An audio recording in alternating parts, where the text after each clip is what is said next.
Aral daxar lililə telo, dəstə dəstə gül ilə telo.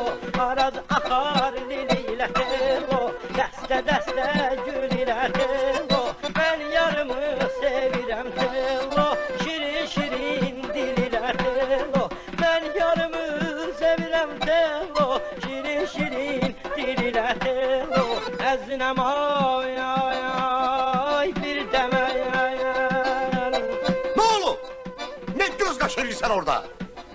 Ari yoldaş, biraz sakin olar. Olar. İyi olmuş.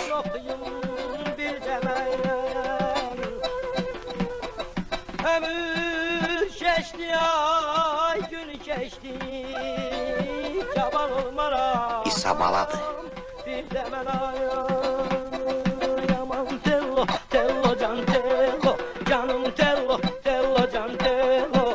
Aman tello, tello can tello, canım tello, tello can tello. Aman tello, tello Pis oynamırlar. tello, canım Biraz tello, emosya astı. tello can tello.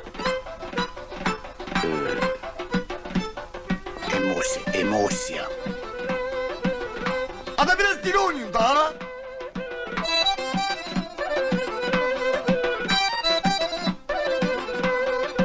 Araz üstte, buz üstte telo, kababı yanar köz üstte telo. Araz üstte, buz üstte telo, kababı yanar köz üstte telo. Koy beni öldürsünler telo, bir alacağız kız üstte telo. Koy İndi beni necədir? Pis deyil. öldürsünler telo, bir Benim dayım oğludu İsabala. telo. Yaxşı demək olar.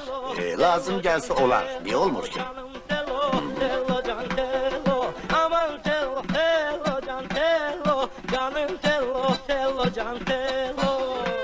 Görəsən, Manqul turistləri Manqul dublonkasını buradan niyə alırlar?